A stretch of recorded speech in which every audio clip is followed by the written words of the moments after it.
आप सभी भाई बहनों का आध्यात्मिक ज्ञानात्मक चैनल की ब्रह्म मुहूर्त ज्ञान उपदेश कक्षा में एक बार फिर स्वागत है।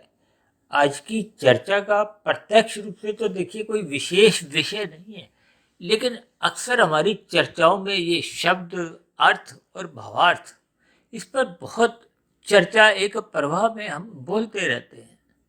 लेकिन इनके सही सही अर्थ एक साधारण मनुष्य को समझ नहीं आ पाते। देखिए, ज्ञान की कक्षाओं में, जैसे हम भौतिक शिक्षा में भी देखिए, जब हम अध्यापक की कही गई बातों पर रट्टा मारते हैं तो बात आपको में अर्थपूर्वक समझ नहीं आती। देखिए, जब तक अर्थ समझ नहीं आते, ज्ञान कुछ कुछ भी आरंभिक स्थितियों में टिकता नहीं है, तो फिर रुचि मनुष्य की बढ़ नहीं पाती। यानी कि उसकी ज्ञान की जो एक स्थितियां हैं वो डगमगाती रहती हैं। तभी आपके हमारे जीवन में फिर ये अंधविश्वास कहीं ना कहीं से कब आपके हमारे जीवन में प्रवेश कर जाते हैं, मनुष्य को इसका बोध नहीं होता। अक्सर मैंने ऐसी चर्चाएं भी बार बार की हैं कि जो पढ़े लिखे मनुष्य भी हैं, देखिए पढ़े लिखे का अभिप्राय जिन्होंने देखिए अच्छे स्तर पर भौतिक शिक्षा भी ग्रहण की है, ऐसे मनुष्य भी देखिए कुछ कहा कही बातों पर, कुछ अंधविश्वास में, यानी कि उन सभी स्थितियों पर तर्क पूर्वक चिंतन नहीं करते। जबकि परमात्मा का ज्ञान विज्ञान तो देखिए एक एक उसकी जो एक छोटी से छोटी सूक्ष्म स्थिति भी है, उसके पीछे भी एक ज्ञान विज्ञान काम करता है। देखिए, ज्ञान तो एक साधारण स्तर की स्थितियां हैं और विज्ञान का अभिप्राय होता है जब विशेष प्रकार का ज्ञान। अब जैसे MBBS डॉक्टर तो देखिए एक साधारण डॉक्टर माने जाते हैं, लेकिन उसमें भी जब उस डिग्री के बाद कोई एक विशेष स्थिति, कोई योग्यता हासिल करता है, अब कोई देखिए कहते हैं ना वो नेत्र विशेषज्ञ है, आई स्पेशलिस्ट है, कोई हार्ट स्पेशलिस्ट है, कोई हृदय रोग का विशेषज्ञ है, तो ऐसी स्थिति विशेष में देखिए जो उसके विशेषज्ञ होते हैं उन्हीं के द्वारा ही विशेष प्रकार की देखिए ये जो सर्जरी ऑपरेशन होते हैं। अब किसी ने हार्ट में देखिए जो ब्लॉकेज आ जाती है, तो जो स्टेंट डलते हैं, जो और भी जो स्थितियां होती हैं, वो विशेषज्ञ जो उस स्थिति में जो विशेष ज्ञान रखते हैं उनके द्वारा ही वो कार्य संपन्न होते हैं। इसलिए मैंने देखिए आज एक तालिका में अलग अलग स्थितियां दर्शाई हैं, क्योंकि प्रकृति के 3 गुण और आपके मेरे 3 शरीर, ये एक साधारण स्थितियां हैं। अक्सर मनुष्य अपने 3 शरीरों का भी ज्ञान नहीं रखता और प्रकृति के 3 गुणों की उसको कोई साधारण ज्ञान भी होता नहीं, जिसके फलस्वरूप वो ज्ञान की बातों को जैसा किसी ने समझाया बस उसी पे ही वो अपने जीवन को चलाने लगता है।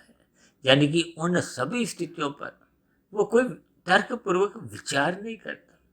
हालांकि शास्त्र भी आपके हमारे जितने भी बातें समझाते हैं वो सभी के सभी एक तर्क संगत तरीके से समझाएगी। वो अलग बात है कि देखिए किसी मनुष्य को यदि आरंभिक स्थितियों में बात समझ नहीं आती तो उसको कुछ आरंभिक स्थितियों में उस पर एक विश्वास करना होता है। देखिए, एक होता है अंधविश्वास।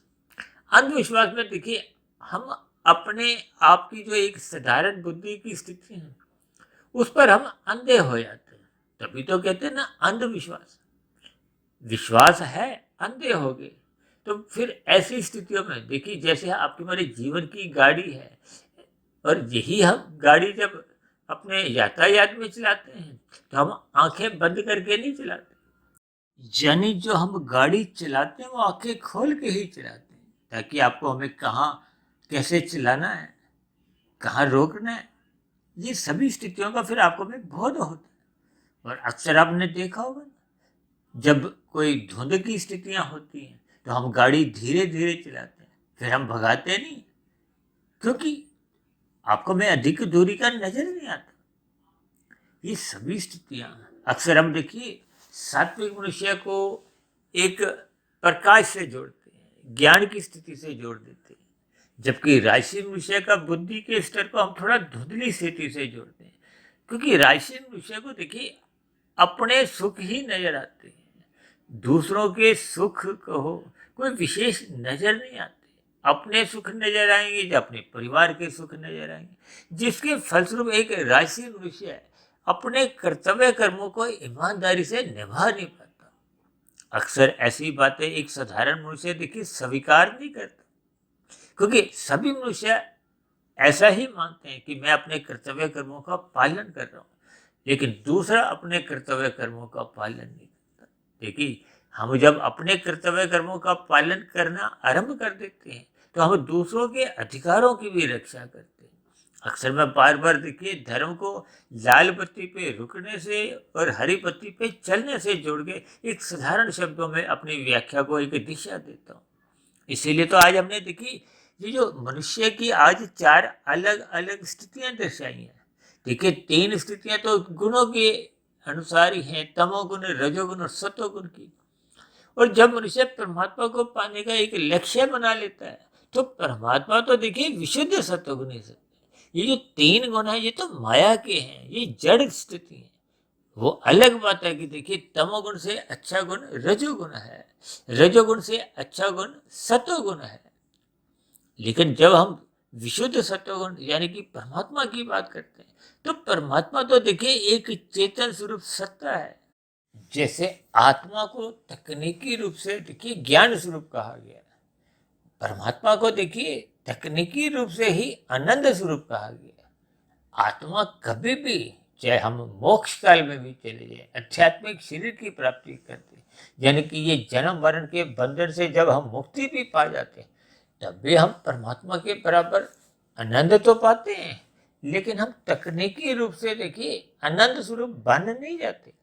इसीलिए हम बार बार कहते रहते हैं कि 3 गुणों के ज्ञान को समझो, अपने 3 शरीरों की स्थितियों को समझो। ये जन्म मरण की स्थितियां देखिए स्थूल शरीर के साथ संबंध रखती हैं। आपका हमारा जो सूक्ष्म शरीर है और कारण शरीर है ये बदलता नहीं है जब तक जन्म मरण के बंधन से हमारी मुक्ति नहीं होती। यानी कि भौतिक जगत में ये जो 84 लाख प्रकार की योनियों में जो आना जाना है वो तो कर्मों के आधार पे है। इसलिए तो मनुष्य योनि को देखिए कर्म योनि के साथ जोड़ा गया है और साधना योनि का एक अवसर कहा गया। और मनुष्य देखिए यदि कर्म योग, ज्ञान योग, भक्ति योग, ये जो योग की स्थिति है जिसका देखिए एक सही सही विस्तार से जो ज्ञान भगवान श्री कृष्ण जी ने गीता में समझाया, अर्जुन के माध्यम से हम सबको समझाया, लेकिन हम ज्ञान की स्थितियों को समझते नहीं। इसलिए तो देखिए हम, क्योंकि अपने जो प्रतिदिन की वीडियो सुबह शाम की बनती है और अब तो हमारा ये प्रश्नोत्तर ज्ञान कक्षा में भी कुछ छोटी वीडियो आपके कठिन शब्दों पे भी समझाते हैं, लेकिन आज की कुछ स्थितियां अलग ही थी, इसलिए मैंने आज इसको देखिए ब्रह्म मुहूर्त ज्ञान उपदेश कक्षा में ही लिए, ताकि ये जो शब्द अर्थ और भावार्थ देखिए ये अलग अलग स्थितियां हैं। कभी कभी हमारा देखिए कोई अर्थ से भावार्थ की स्थितियां एक वीडियो में कुछ होती हैं, दूसरी वीडियो में अलग हो जाती है। हालांकि अर्थ बदलते नहीं है, लेकिन भावार्थ कभी कभी देखिए बदल जाते हैं उस स्थिति विशेष में। देखिए कभी कभी वीडियो में किसी संदर्भ में हम कोई उदाहरण देते हैं, किसी अगली वीडियो में हम उसी बात को देखिए अर्थ तो वही रहते हैं, अर्थ नहीं बदलते, लेकिन उनके भावार्थ उस परिवेश में बदल जाते हैं। लेकिन मनुष्य जब शब्दों पे ही अटक जाता है, इसलिए तो आज हमने देखिए अलग अलग स्थितियां वो तालिका में ही बना दी कि तमोगुणी मनुष्य के आगे तो हमने देखी, पहली बात तो हमने तमोगुणी को जैसे हम साधारणतः काले रंग से दर्शाते हैं, क्योंकि तमोगुण को अंधकार से जोड़ा जाता है। अब तमोगुण आरंभ कब होता है? क्योंकि ये देखिए 3 गुण तमोगुण, रजोगुण और सत्वगुण, ये शाम को जैसे ही सूर्य छिपता है, देखिए परमात्मा की व्यवस्था में अनादिकाल से ये सभी स्थितियां बहुत ही क्रमबद्ध तरीके से चलती आ रही हैं।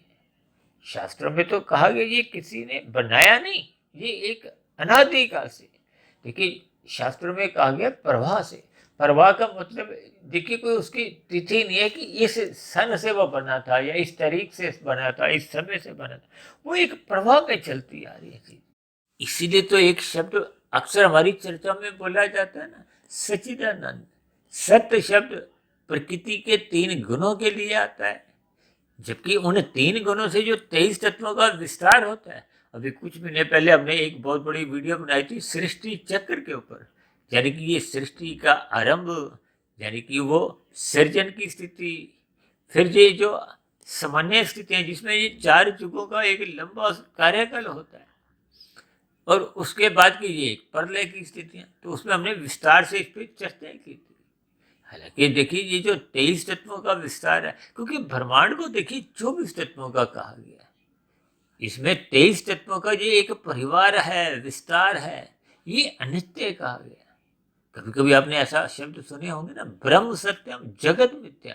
जगत का अभिप्राय ये प्रकृति के जो 3 गुणों का विस्तार है, भले ही अरबों वर्षों का है, क्योंकि शास्त्रों में कहा गया ना कि कलयुग की आयु 4,32,000 वर्ष है, और ये जो वर्तमान अभी कलयुग चल रहा है इसकी तो मात्र अभी आयु 5,125 वर्ष ही के आसपास ही गुजरी है। शेष कलयुग तो अभी बहुत लंबा आना बाकी है। इससे दुगनी आयु देखिए द्वापर युग की, उससे तिगनी त्रेता युग की, और उससे 4 गुनी सतयुग की कही गई। इन चारों युगों का जब समय बीत जाता है, जो कि पहले ही बहुत लंबा बन जाता है, तब एक चतुर्युग बीतता है। ऐसे देखिए 71 चतुर्युग बीतते हैं तो एक मनवंतर होता है, और ऐसे ही 14 मनवंतर जब पूर्ण अपने कार्यकाल संपन्न करते हैं तो फिर प्रलय की स्थिति आती है। देखिए ये गुना भाग करके तो एक साधारण मनुष्य वैसे ही विस्मात की स्थिति में पहुंच जाएगा। देखिए परमात्मा की सभी स्थितियां, ये जो आपको मैं क्रमबद्ध तरीके से जब समझ में आ जाती है, तो फिर ये जो माया है, संसार है, संसारी जो एक भोग विषय हैं, इनसे फिर मनुष्य का ज्ञान पूर्वक वैराग्य होने लगता है। देखिए भय से, लोभ से वैराग्य होने से आपकी बड़ी साधना आरंभ नहीं होती, लेकिन मनुष्य इन सभी स्थितियों को ज्ञान पूर्वक समझता नहीं है। अक्सर देखिए तमोगुणी मनुष्य तो सत्संग की बातें सुनता ही नहीं है, क्योंकि वो सत्संग को कोई एक महत्व ही नहीं देता। वो तो अपने एक अज्ञानता की स्थितियों में, तभी तो उसको तमोगुणी कहा गया। उसका जीवन देखिए अज्ञानता में बीतता है। अज्ञानता में बीतने का अभिप्राय क्या है कि मनुष्य ये जो 3 गुण है, तमोगुण, रजोगुण और सतोगुण, इन 3 गुणों में मनुष्य जिस गुण विशेष का संग अधिक करता है। अब देखिए तमोगुणी मनुष्य किसको कहते हैं? जो तमोगुण का अधिक संग करता है। अब तमोगुण का अधिक संग करने का अभिप्राय क्या है? अभी कुछ दिन पहले हमने देखी एक वीडियो प्रसारित की थी ना, जिसमें हमने मौनात्मक स्थितियों पे एक तमोगुणी की स्थिति समझाई थी। क्योंकि ये मोह का देखिए काम, क्रोध, लोभ, मोह, अहंकार, ये 5 विकार है। हालांकि ये सभी विकार देखिए ये मन के स्तर पर होते हैं, लेकिन यहाँ पे देखिए 3 स्थितियां बन जाती हैं। अब अहंकार को देखिए सात्विक स्थिति से जोड़ा जाता है, और ये जो काम है और लोभ है, देखिए कामनाएं बढ़ती हैं, फिर आपका हमारा लोभ भी बढ़ता है। आज कामनाएं 10 हैं, फिर 100 हो जाती हैं, 1000 हो जाती हैं, ये लोभ बढ़ता जाता है। यानी कि काम और लोभ ये एक राशि, एक विकार है। और जबकि क्रोध को और मोह को ये देखिए एक तामसी विकार कहा गया। वैसे तो देखिए तकनीकी रूप से सारे ही विकार तामसी हैं, लेकिन उसमें भी देखिए अलग अलग उनकी एक वजन है। यह यूं कहो कि उसमें देखिए वो तमोगुण की एक मात्रा कह लो। अब जैसे देखिए मनुष्य से नीचे की सभी योनियां तो तामसी कही जाती है। अब तामसी में देखिए, अब जैसे पशु हैं, गाय को सतोगुनी कहा जाता है, घोड़े को रजोगुनी कहा जाता है, और कुत्ते को तामसी कहा जाता है। देखिए वैसे तकनीकी रूप से तो ये तीनों ही पशु, क्योंकि पशु जोनी है, और मनुष्य से नीचे की ये जो 80 लाख प्रकार की सभी जोनियां ही तामसी कहलाती है। इसी तरह देखिए ये जो पक्षियों में कबूतर को सतोगुनी कहा जाता है, कौवे को तमोगुनी कहा जाता है, चिड़िया को, तोता को रजोगुनी कहा जाता है। देखिए ये सभी बातें कितने ही सूक्ष्म स्तर पर शास्त्रों में आपको पढ़ने को मिलती हैं। लेकिन मनुष्य इन सभी स्थितियों पर कोई समय नहीं लगाता है। इसीलिए तो आज हमने देखी अलग अलग स्थितियां दर्शाई हैं। अब तमोगुनी के आगे तो हमने देखे 3 प्रश्न चिन्ह लगा दिए, यानी कि वो अपनी दुनिया में ही खोया रहता है। और तमोगुनी को तो देखिए आलस्य से भी जोड़ा जाता है, एक अचेत स्थिति से जोड़ा जाता है। अब शास्त्रों में तो देखिए 5 प्रकार के वो जो कलयुग की स्थितियां समझाई गई हैं। अक्सर आपने देखा होगा ना, भागवत पुराण में इस पे एक प्रसंग भी आता है कि 5 कलयुग की स्थितियां हैं: दूध कीड़ा, मद्यपान, स्त्री संग, हिंसा और स्वर्ण। अब मनुष्य इन 5 स्थितियों में जाने से वर्तमान युग में तो देखिए परहेज भी नहीं करता और अपने आप को गौरवान्वित भी समझता है। आज देखिए ब्याह शादियों में मद्यपान एक साधारण स्थिति समझी जाती है। अब स्त्री संघ या पुरुष संघ के ऊपर तो आजकल न्यायालयों द्वारा भी कुछ टिप्पणियां दी जाती हैं। ये फिल्मी जगत की जो स्थितियां हैं, फैशन की दुनिया है, विज्ञापन की दुनिया है, अक्सर इसमें आपको पुरुष संघ, स्त्री संघ की स्थितियां का प्रभाव आपको देखने को मिल जाएगा। ये सभी स्थितियां देखिए तकनीकी रूप से ही एक कलयुग की स्थिति है। कलयुग का अभिप्राय ये है कि जिसमें तमोगुण की प्रधानता है। आज संसार में देखिए तमोगुणी स्थितियों में अधिक लोग पाए जाते हैं। और क्योंकि अभी तो देखिए कलयुग का आरंभ है और जैसे जैसे ये आगे उन्नति करेगा, उन्नति का अभिप्राय इसका जो समय आगे आगे जैसे पहुंचेगा, क्योंकि कलयुग की आयु तो 4,32,000 वर्ष है, जिसमें अभी मात्र 5,125 वर्ष ही बीते अभी बताया। ये सभी स्थितियां आपको में समझनी होगी। यानी कि मनुष्य को ये जो हमने रजोगुनी, सतोगुनी और सतोगुनी जमा साथ में हमने साधक शब्द लिखा है। देखिए इन सभी श्रेणियों में अलग अलग स्थितियां है, तो हम सभी मनुष्य हैं। अब देखिए तमोगुनी भी तो मनुष्य ही है। अब यहाँ तमोगुनी, रजोगुनी, सतोगुनी और साधक की जो स्थितियों का अभिप्राय देखिए कारण शरीर की स्थितियों से। देखिए स्थूल शरीर के स्तर पर तो सभी मनुष्य ही तामसी हैं। आपका हमारे जो शरीर है ये पृथ्वी, जल, अग्नि, वायु, आकाश का ही बना है। अब जो जोगी है चाहे रोगी है या एक साधारण मनुष्य है, उनके शरीरों की स्थितियां कोई बदल नहीं जाती। मेरा शरीर भी पृथ्वी, जल, अग्नि, वायु, आकाश का बना है। आपका शरीर भी पृथ्वी, जल, अग्नि, वायु, आकाश का ही बना है। ये तामसी तत्व है, ये तामसी पदार्थ है। देखिए तमोगुण को पदार्थों से जोड़ा जाता है और रजोगुण को देखिए क्रिया से जोड़ा जाता है। अभी हमने बताया था ना कि घोड़ा एक रजोगुणी पशु है। अब घोड़े में देखिए अक्सर आपने विभिन्न प्रकार की मोटरें होती है ना, 2 हॉर्स पावर की है, 3 हॉर्स पावर की, तो वहाँ क्या लिखा है? Horse power. हॉर्स का मतलब क्या है? घोड़ा। ये घोड़े की देखिए घोड़े में बहुत शक्ति होती है।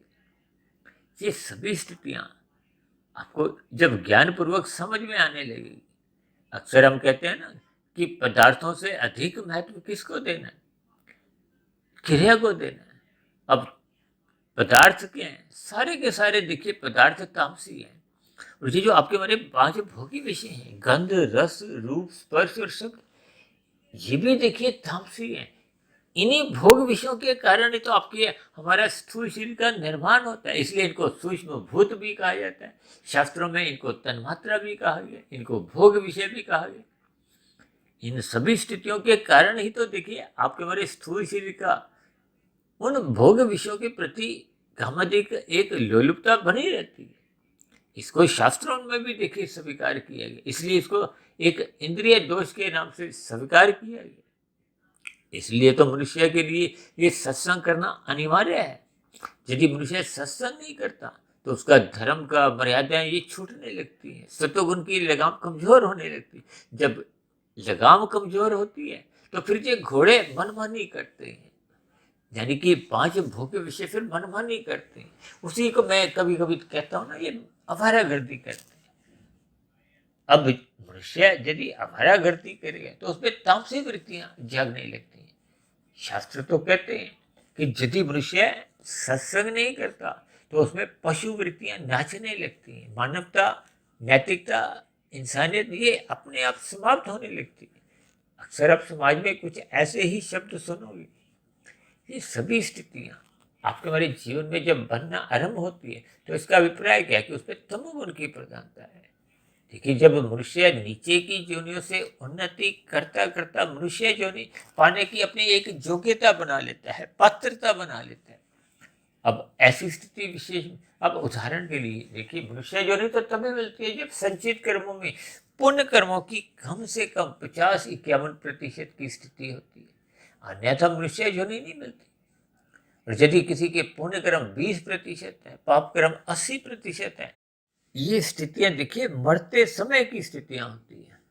हम तो देखिए साधारण स्तर पर अक्सर समाज में आपने देखा होगा कि किसी के भी मरने पे कह दिया जाता है कि उसका स्वर्गवास हो गया। अनादिकाल से ऐसे ही शब्द इस्तेमाल होते हैं, जबकि नीचे की जोनियां ही जैसी 80 लाख प्रकार की हैं। अब कितनी तो जोनियां हम अपने घरों के आसपास ही देखते हैं, और इसी तरह ऊपर की जोनियां 3,99,999 है, और एक मनुष्य योनि। अब मनुष्य योनि को ही विशेष प्रकार की एक बुद्धि इसीलिए उपलब्ध करवाई है। देखिए, नीचे की योनियों को तो परमात्मा ने एक अच्छी स्थिति में रखा है। आपको में एक समय का भोजन नहीं मिलता, 2 समय का भोजन नहीं मिले तो हम विचलित होते।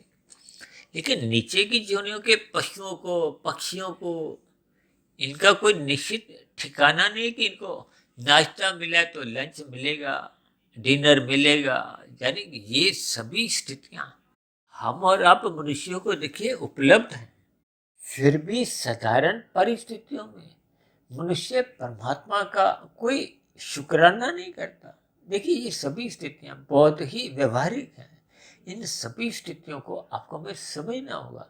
ये जो नीचे की 80 लाख प्रकार की जितने भी योनियों के जीव हैं, जो कि असंख्य हैं, जिनकी आप कल्पना भी नहीं कर सकते, जिनको आप लिखने बैठोगे तो कितनी जीरो, आज जीरो लिखनी शुरू करो, 10, 100, 1000, सुबह तक भी लिखते रहो, सारी उम्र भी लिखते रहो, तब भी वो देखिए संख्या पूर्ण कहलाएगी।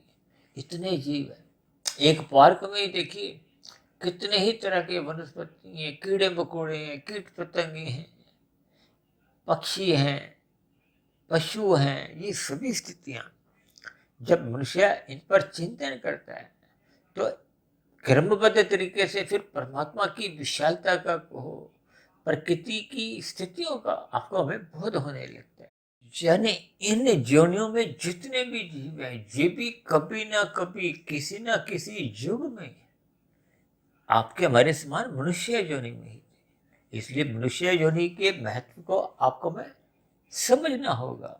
कम से कम हमें अपने मिले हुए जीवन में पाप कर्मों से तो बचना ही चाहिए, और पाप कर्मों से मनुष्य वही बच पाता है जो अपने रजोगुण को मर्यादा में रखता है। और रजोगुण को मर्यादा में रखने के लिए सत्संग अनिवार्य कहा गया है। देखिए, ये सभी स्थितियां कर्मबद्ध तरीके से गीता में भगवान श्री कृष्ण जी ने गीता में ये जो 5 घोड़ों का एक प्रसंग समझाया है। ये 5 घोड़े आपके बड़े भोग विषय हैं। ये लगाम मन है। देखिए, मन के बिना तो आपके हमारे शरीर की 5 ज्ञानेंद्रियां, जिनको देखिए हम नाक, जिह्वा, आंख, त्वचा, कान कहते हैं, 5 कर्मेंद्रियां, हाथ पैर वाणी, लिंग गुदा, इनकी जो कमान है, लगाम है, ये सभी स्थितियां जब तक मन इनको स्वीकृति नहीं देता। अब मैं तो वीडियो बना रहा हूं, अभी मेरा मन करे कि बोलना बंद कर दो तो मुझे बोलना बंद करना पड़ेगा। यानी कि मन की स्वीकृति होने से ही ये ज्ञानेंद्रियां हो चाहे कर्मेंद्रियां हो, ये अपना कार्य संपन्न करती है।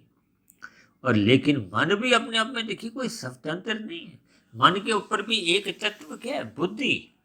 अब बुद्धि को देखिए मन के से तुलना में अधिक सही गलत की पहचान होती है। यानी कि बुद्धि को एक विशेष रूप से प्रकाश से जोड़ा जाता है। लेकिन ये प्रकाश रूपी बल्ब भी तब जलता है जब हम सत्संग करते हैं, सतोगुण में रहते हैं। यदि हम सत्संग नहीं करते तो ये जो आपका हमारा बुद्धि का बल्ब भी है, ये कमजोर होने लगता है। कमजोर होते होते ये कब देखिए फ्यूज भी हो जाता है। देखिए, ये शब्दों पे आपने नहीं अटकना। तो आज तो हमारा वीडियो का नाम ही क्या है? देखिए, ये मनुष्य की अलग अलग स्थितियां हैं। हमने तमोगुणी के आगे तो प्रश्न चिन्ह लगा दिए, क्योंकि वो तो सुनता ही नहीं है। महाभारत में आपने देखा ना, दुर्योधन ने भगवान श्री कृष्ण जी की बातों को अनसुना किया, सुना ही नहीं। इसलिए तो उसके जीवन में जो जो परिणाम रूपी स्थितियां बनी, उससे आप और हम परिचित ही हैं। जबकि अर्जुन ने परमात्मा की बातों को क्रमबद्ध तरीके से सुना। और यदि हम भी अपने मिले हुए जीवन में परमात्मा की बातों को सुनते नहीं है, शास्त्रों को पढ़ते नहीं है, गुरु की वाणी सुनते नहीं है, अपने जीवन को अनुशासित नहीं रखते, तो हम भी देखिए आज कलयुग में किसी न किसी रूप में फिर वो दुर्योधन के रूप में ही अपने आप को स्थित पाएंगे। हालांकि ऐसी सभी स्थितियां एक साधारण मनुष्य प्रथम दृष्टिकोण से तो स्वीकार ही नहीं करता। इसलिए आज हमने देखिए तमोगुणी शब्द को तो काले रंग से दर्शाया ही है, साथ में हमने 3 प्रश्न चिन्ह लगाए हैं सफेद रंग से, ताकि हम इस पर चिंतन करें। अब दूसरी स्थिति में हमने देखिए रजोगुण की स्थिति दर्शाई है। अब रजोगुणी मनुष्य देखिए एक कर्म कांड करते हुए अक्सर आपने देखे होंगे। अब जब हम पूजा पाठ भी करते हैं तो हम शब्दों को ही महत्व देते हैं, आरती गाते हैं और भी कुछ कर्म कांड करते हैं, चाहे वो धूप बत्ती जलाना हो या और भी स्थितियाँ। कभी कभी हम देखिए किसी पंडित को बुलाकर जो पूजा पाठ भी करते हैं। अब पंडित लोग भी तो देखिए वो संस्कृत में शब्दों का उच्चारण करते जाते हैं। आपको में चाहे समझ नहीं आती, लेकिन हम फिर भी उन परिस्थितियों में एक सात्विक भाव रखते हैं। ये भी एक देखिए अच्छी स्थिति होती है। इसलिए हमने देखिए रजोगुणी मनुष्य के साथ, रजोगुणी का अभिप्राय देखिए एक संसारी सामान्य मनुष्य होता है, जिसके जीवन में एक सामान्य स्थितियां बनी रहती हैं। वो अपने कार्य संपन्न करने के लिए दूसरों को दुखी भी नहीं करता और उनके सुखों के प्रति चिंतित भी नहीं रहता। यानी अपनी स्थिति को धर्मानुसार, यानी कि शास्त्र आपको में जो विधि विधान द्वारा विहित कर्म करने की जो अनुमति देती है, उनके अनुसार वो अपना जीवन चलाता है। अक्सर हम रजोगुणी मनुष्य को कहते हैं ना, कमाया खाया बराबर कोई बचत नहीं होती। और जब मनुष्य देखिए अन्य मनुष्यों का भी ध्यान करता है, परोपकार के कार्य करता है, ये सभी स्थितियां उसमें एक सात्विकता लाती हैं। यानी कि उसमें सत्वगुण की स्थितियां बनने लगती हैं। देखिए हमने तमोगुणी के आगे 3 प्रश्न चिन्ह इसलिए लगाए हैं कि वो शब्दों को भी महत्व नहीं देता, जबकि रजोगुणी मनुष्य देखिए ये पूजा पाठ आरती या और भी एक सात्विक स्थितियों में शब्दों तक ही उसका एक जीवन चलता है। वो उनके अर्थों पे कोई विशेष ध्यान देता नहीं है। जैसे पूजा पाठ हुई, कुछ स्थितियां सात्विक बनी, उसके बाद फिर वो अपने संसार में खोने लगता है, अपनी गतिविधियों में। देखिए ये सभी स्थितियां में बहुत ही एक व्यवहारिक स्तर पर आपको हमें समझनी होगी। देखिए ये जो सात्विक स्थितियां हैं ये मैंने अर्थ के साथ जोड़ी, यानी कि जब आपका हमारा ज्ञान के प्रति, सत्संग के प्रति एक श्रद्धा जागने लगती है। श्रद्धा जागने का अभिप्राय क्या है कि अब मनुष्य सत्वगुण के प्रति अपने आप को सचेत रखता है, धार्मिक कार्यों में उसकी रुचि बढ़ने लगती है, परोपकार के कार्य उसके बढ़ने लगते हैं। ये सभी स्थितियां तभी समझ में आती हैं जब हम शब्दों के अर्थ समझ में लगते हैं। शब्दों के अर्थ समझने का अभिप्राय, जैसे कहते हैं ना गीता घर पे पड़ी हुई है तो वो एक साधारण स्थिति है, कुछ उसका विशेष हम केवल उसको आदर भाव के अलावा और कुछ नहीं करते। अब कोई मनुष्य उसको देखिए पढ़ता रहता है, मात्र पढ़ता है, उसके अर्थ को समझने का प्रयास भी नहीं करता कि भगवान श्री कृष्ण जी आपको में उस गीता के द्वारा संदेश क्या देना चाहते हैं, उपदेश क्या देना चाहते हैं, आपके हमारे जीवन में बदलाव क्या चाहते हैं। उन स्थितियों तक वो पहुंचते ही नहीं। क्यों? क्योंकि वो उन गीता की स्थितियों को केवल शब्दों तक ही महत्व रखता है। तब उसको उस गीता के उपदेश का भावार्थ समझना तो देखिए दूर की बात है, साधारण स्थितियों में कोई अर्थ भी नहीं समझ में आते।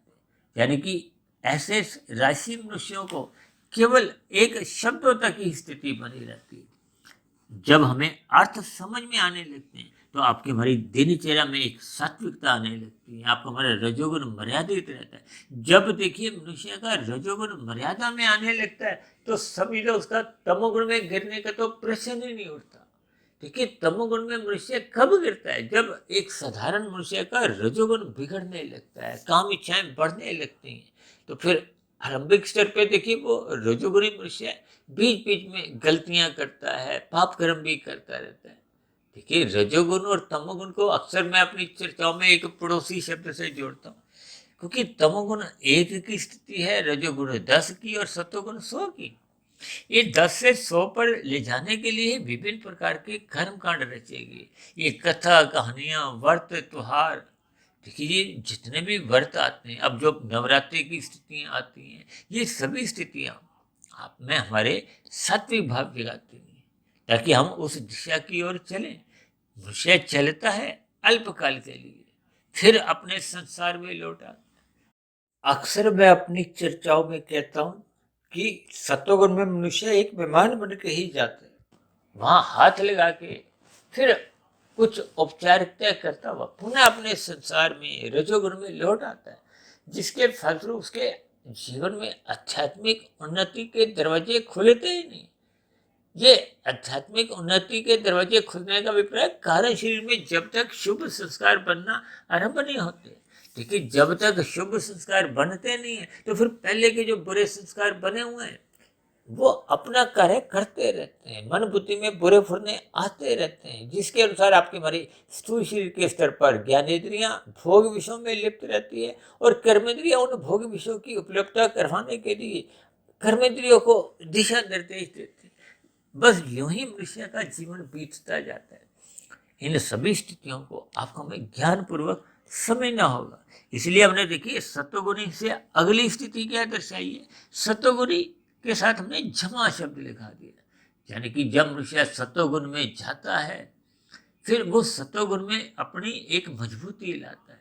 देखिए जैसे 1 को हम तमोगुण कहते हैं, 10 को रजोगुण, 100 को सत्वगुण और 1000 को विशुद्ध सत्वगुण। जब हम 100 से आगे बढ़ना शुरू होते हैं, यानी कि अब हम 100 से वापस 10 पे नहीं जाते।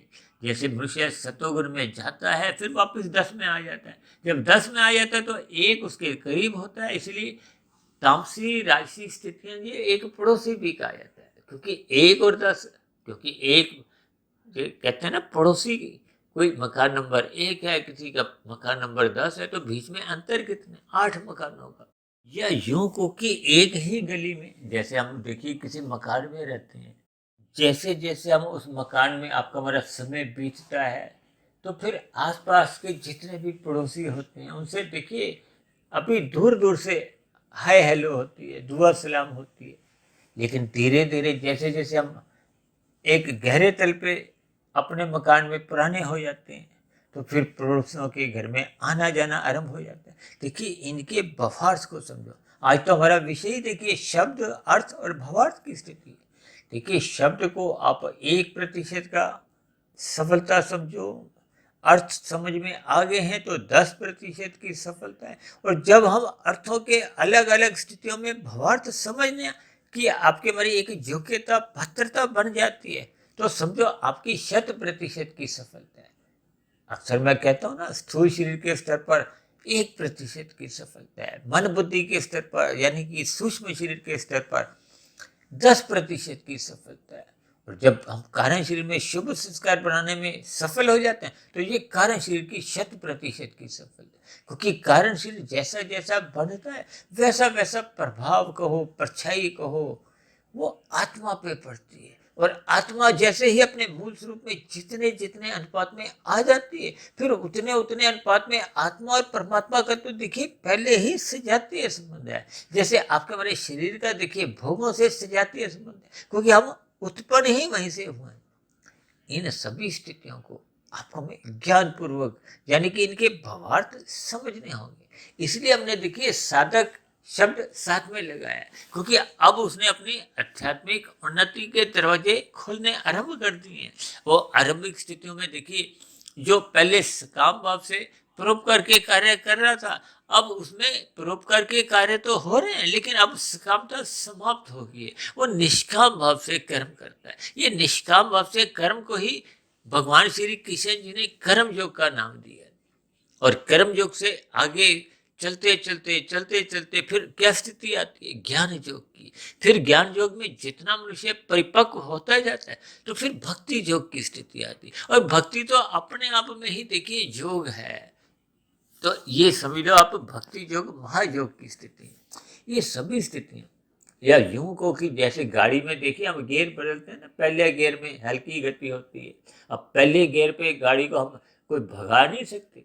दूसरे गियर में गति और तेज कर पाते हैं, तीसरे गियर में और गति बढ़ जाती है, चौथे गियर में और अधिक गति बढ़ जाती है। ये सभी स्थितियां हम अलग अलग उदाहरणों द्वारा इसीलिए समझाते हैं कि बात कहीं ना कहीं आपके हमारे कार्य शरीर में जाके रुक जाए, टिक जाए, क्योंकि ज्ञान टिका हुआ ही आपके हमारे जीवन में एक सकारात्मक परिवर्तन लाएगा। अन्यथा देखिए ज्ञान की बातें तो होती हैं।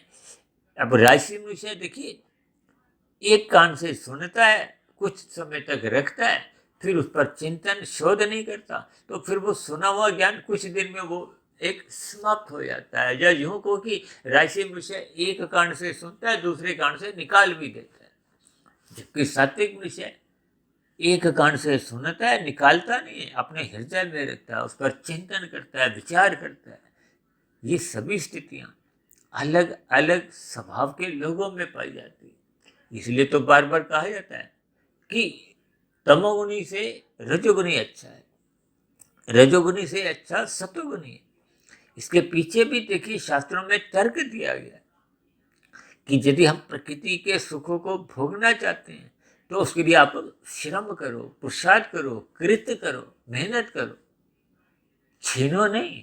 और जो मनुष्य छीनता है, अब तमोगुणी मनुष्य देखिए आज जो छीना झपटी चल रही है, कोई किसी का मोबाइल छीन के ले जा रहा है, कोई लुभावनी सपने दिखाता हुआ कुछ ऐसे पासवर्ड लेकर बैंक का खाता ही समाप्त कर देते हैं, यानी कि धन की हेरा फेरी। और भी देखिए कई प्रकार की जो एक छल कपट ठगी हेरा फेरी की स्थितियां हैं। ये सभी स्थितियां मनुष्य का एक छीनने के बराबर है, तमोगुण की स्थिति। देखिए परमात्मा के यहाँ तो कर्म सिद्धांत के अनुसार हम जैसे जैसे कर्म करते हैं उसके अनुसार कर्माशय बनता है, और अच्छे काम करते हैं तो अच्छे संस्कार भी बनते हैं।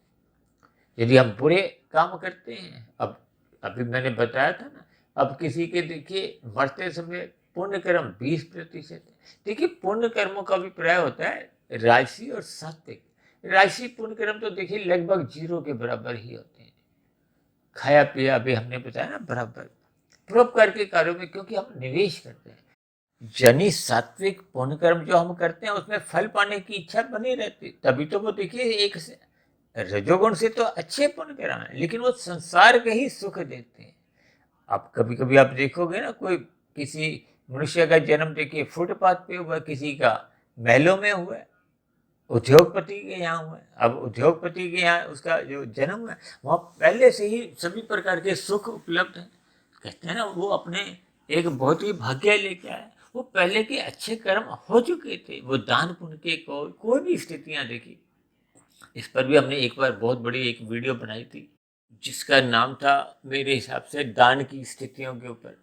देखिए इन सभी स्थितियों को हमें ज्ञानपूर्वक समझना होगा। अपने मिले हुए जीवन में जितने स्तर पे हम सात्विकता बढ़ाते हैं, देखिए यहाँ के निवेश में तो हो सकता है आपको लाभ ना भी आए, लेकिन परोपकार के कार्य रजोगुण से अच्छे परोपकार के कार्य इसलिए तो कहा जाता है। देखिए तमोगुण से 10 गुना अच्छा रजोगुण को इसलिए कहा जाता है कि वो छीनता नहीं है, पुरुषार्थ करते हुए कर्म करता है, लेकिन दूसरों को खिलाता नहीं है। लेकिन रजोगुण से अच्छा सत्वगुण इसलिए कहा जाता है कि वो कमाता भी धर्मानुसार है, किसी को तंग भी नहीं करता, विधि विधान द्वारा पुरुषार्थ करता है, फिर दूसरों को भी खिलाता है। अब जितने अंश में वो दूसरों को खिलाता है तो उसका फिर बढ़ा हुआ एक मुनाफे के साथ, ब्याज के साथ ही देखिए एक लौट के आता है। ये एक साधारण सी स्थिति है। देखिए जब प्रकृति में ही सब कुछ ऐसी व्यवस्था एक क्रमबद्ध तरीके से अपने आप ही चलती रहती है, आपको हमें कोई अपने कर्मों का हिसाब किताब नहीं रखना होता। देखिए ये सभी स्थितियां बहुत ही सूक्ष्म स्तर पर अपने आप ही कार्य करती है। देखिए हमारे स्थूल शरीर के भीतर सूक्ष्म शरीर होता है, सूक्ष्म शरीर के और भीतर कारण शरीर होता है, फिर आत्मा, फिर परमात्मा। यानी कि इन सूक्ष्म स्थितियों पर हम केवल चिंतन ही कर सकते हैं। अब मच्छर या छोटे छोटे जीव कितने ही हैं, अब कुछ जीव तो देखिए दूरबीन पे ही नजर आते हैं। अब उनके भी तो देखिए शरीर है, उनका सूक्ष्म शरीर भी है, उनका भी तो कारण शरीर है। ये सभी स्थितियां बहुत ही सूक्ष्म स्तर पर आपको में समझनी होती है, लेकिन मनुष्य अपने मिले हुए जीवन में इन सभी स्थितियों पर समय नहीं लगाता, समय किस पे लगाता है? धन कमाने में। धन किस लिए चाहिए? उसकी भूख इच्छाएं बढ़ती जाती है। ये सभी स्थितियां, देखिए हम संसार में मरते दम तक जितना भी कमाते हैं, खाने की तो देखिए फिर भी इसी में। अक्सर मैं कहता हूँ ना कि देखिए मनुष्य ने खाने 100 रुपये हैं, 1000 रुपये उसके पास पहले ही रखे हैं, लेकिन फिर भी मनुष्य लाखों कमाने के लिए भागदौड़ करता है। अब ये भागदौड़ देखिए व्यर्थ चली जाती है। यदि हमने धर्मानुसार कमाई है तो व्यर्थ चली जाएगी। यदि हमने वो लाखों रुपया देखिए एक निषेध कर्म के रूप में शास्त्रों का उल्लंघन किया है, निषेध कर्म किया है, हेरा फेरी करके कमाए, तो फिर उनका तो आपको हमें चालान भी देना पड़ेगा। यानी कि उनके जो एक प्रतिकूल परिस्थितियों के रूप में जो एक पाप कर्म हो गए हैं, तो उनका तो आपको हमें हर्जाना भी देना पड़ेगा। जबकि हमने वो सभी कमाए गए धन को खाना भी नहीं था, क्योंकि जो हमने धर्मानुसार कर्म किए थे, जो धन आपके घर पे पहले से ही मौजूद है, वो भी हमने खाया ही नहीं। और हमने बिना बात के, जिसको हमने खाना ही नहीं था, उसको हमने देखिए अनीतिगत कार्यों से कमाया। अब अनीतिगत कार्यों से पाप कर्म जितने भी हुए उसका देखिए हर्जाना तो देना पड़ता है। ये सभी स्थितियां आपको हमें क्रमबद्ध तरीके से समझनी होगी। इसलिए मैंने आज देखिए एक तालिका में शब्द, अर्थ और भावार्थ की स्थितियों को समझाने के लिए अलग अलग कई प्रकार के उदाहरण देते हुए 3 गुणों की स्थितियों को भी समझाया है। ये जो तमोगुण, रजोगुण और सतोगुण की स्थितियों का अभिप्राय देखिए कार्यशील से होता है, संस्कारों से होता है, आपके हमारे स्वभाव से होता है। जिस गुण का हम अधिक संग करते हैं उसी का ही रंग आपके हमारे स्वभाव में, संस्कार में देखिए सहज ही दिखने लगता है। इसलिए तो हम बार बार कहते हैं रात को जल्दी सो जाना चाहिए, मौनात्मक स्थितियों से बचना चाहिए और सुबह ब्रह्म मुहूर्त में उठ जाना चाहिए। अब ब्रह्म मुहूर्त में भी हम जितनी जल्दी उठ जाते हैं तो फिर उतना उतना सात्विक स्थितियाँ आपके हमारे कार्य शरीर की सहज ही बनने लगती है। और सात्विक स्थितियाँ जितनी मजबूत होंगी फिर उतने ही दिन में जब रजोगुण की स्थितियां, प्रकृति के वातावरण में जब रजोगुण प्रधान होता है, तो फिर संसारी प्रलोभन कहो, संसारी 5 भोग्य विषय, वो आपके हमारे समक्ष आने से हम फिसलते नहीं। फिसलना क्या है? क्योंकि जब रजोगुण में मनुष्य अमर्यादित हो जाता है तो गिरता कहाँ है? तमोगुण में गिरता है। देखिए शाम को जब सूर्य डूबते ही इस तमोगुण की मौनात्मक स्थितियां अक्सर आप महसूस कर सकते हैं। इसलिए इन सभी स्थितियों पर देखिए मैंने ये 4 स्थितियां अलग अलग एक शब्द, अर्थ और भावार्थ के रूप में भी समझाई हैं। इन सभी स्थितियों पर आप भी चिंतन करो। इसलिए क्योंकि हम देखिए बार बार ये शब्द, अर्थ और भावार्थ पर अक्सर हमारी चर्चाओं में ये शब्द बार बार बोले जाते हैं। इन सभी स्थितियों पर आपको मैं चिंतन करते हुए अपने मिले हुए जीवन के महत्व को समझना होगा। जैसे जैसे हम देखिए भावार्थ पे पहुंच जाते हैं, यानी कि आपकी हमारी साधना आरंभ हो जाती है, तो ये आपके हमारी आध्यात्मिक उन्नति के दरवाजे खुलते जाते हैं। जितने अंश में देखिए हम इस जीवन में आध्यात्मिक उन्नति कर लेते हैं, यानी कि जितने अनुपात में आपका हमारा कार्यशील शुद्ध हो जाता है, ये आपकी बड़ी कमाई है। अब उदाहरण के लिए यदि इस जन्म में हमने देखिए 32% अपना कार्यशील शुद्ध कर लिया, तो फिर अगले जन्म में आपको मैं ये 32% की गई आध्यात्मिक उन्नति को, कार्यशील की वो शुद्धता को, वो पुनः आपको हमें अगले जन्म में मिल जाती है। यानी कि अगले मनुष्य योनि में आपको हमें वैसे ही संस्कारी माता पिता के यहाँ जन्म होता है, गुरुजनों का सहज ही संग आपको हमें उपलब्ध रहता है। जैसे आप देखिए अपने मोबाइल की, जैसे रात को बैटरी 32% है, तो आप जैसे ही चार्ज करते हो तो वो 1 2 3 4 5 करते करते वो 32 पे आके फिर वो अपनी साधारण स्थितियों में आती है। यानी कि वो पहले की जो बैटरी उसमें क्षमता थी 32% की, वो बेकार नहीं गई। अब आगे जो उसकी उसकी चार्ज होगी, यानी कि जो आप साधना करोगे, वो आपकी फिर आगे बढ़ती जाएगी। 32 की 40, 50, 70, और जब ये 100 पे पहुंच जाती है तो शास्त्रों में कहा गया है कि जब विवेक शक्ति पूर्ण रूप से जागृत हो जाती है तो फिर कार्यशील पूर्ण रूप से शुद्ध हो जाता है। जब कार्यशील पूर्ण रूप से शुद्ध हो जाता है, सभी बुराइयां समाप्त हो जाती है। देखिए तमोगुण को मल से जोड़ा जाता है, बुराइयों से, और रजोगुण को विक्षेप से जोड़ा जाता है। जब ये स्थितियां समाप्त हो जाती हैं, कार्यशील शुद्ध हो जाता है, शुभ संस्कार बन जाते हैं। शास्त्रों में बुरे संस्कारों को समाप्त होने को एक जलने से भी जोड़ा गया। तो फिर कार्यशील जब शुद्ध हो जाता है तो फिर आत्मा पे किसी भी प्रकार का कोई आवरण नहीं होता। आत्मा अपने मूल स्वरूप में, वो तो पहले से ही चेतन सत्ता है। तो फिर आत्मा क्योंकि ज्ञान स्वरूप है, वो परमात्मा के, फिर देखिए जितना जितना वो मूल स्वरूप में होते हैं वो उसका परमात्मा से पहले से ही सजाते हैं। ये तो माया के जो रजोगुण और तमोगुण में रास्ता रोका हुआ था, बाधक बने हुए थे। तो फिर आत्मा अपने मूल स्थिति में आ जाती है तो स्थूल शरीर के मरने पे फिर नया भौतिक जन्म नहीं मिलता, क्योंकि कारण शरीर में कोई एक बंधन रूपी एक बाध्यता है ही नहीं। तो फिर वो मोक्ष की स्थिति को हो, आध्यात्मिक शरीर की प्राप्ति को हो, आनंद की प्राप्ति को हो, यानी कि इन सभी स्थितियों में फिर आत्मा एक लंबे काल के लिए आनंदमय जीवन बिताती है। तो ऐसी सभी शुभ स्थितियां हम सभी भाई बहनों के जीवन में भी क्रमशः बनने लगी।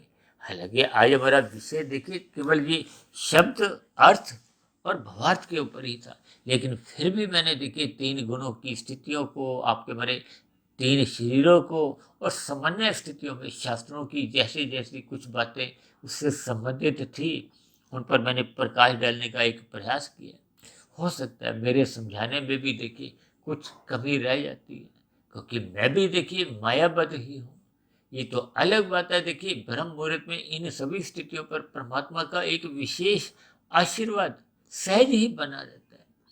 देखिए जब तक परमात्मा का आशीर्वाद नहीं होता तब तक हम समझना देखिए स्वयं का पुरुषार्थ है, लेकिन समझाने की जो एक योग्यता है वो बिना परमात्मा के आशीर्वाद के संभव ही नहीं होती। इन सभी स्थितियों पर आप भी चिंतन करो, और जहाँ कहीं आपकी हमारी आध्यात्मिक उन्नति के दरवाजे बंद हैं उनको हम क्रमशः खोलते जाएंगे, ताकि आपका हमारा मिला हुआ जीवन सफल हो, सार्थक हो।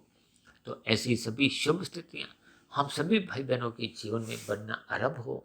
इन्हीं शुभकामनाओं के साथ चर्चा विषय को यहीं विश्राम देते हैं। शाम को फिर मिलते हैं संध्या बेला ज्ञान कक्षा में। तब तक आप अपने आध्यात्मिक मित्र सुधीर भाटिया फकीर को इजाजत दें।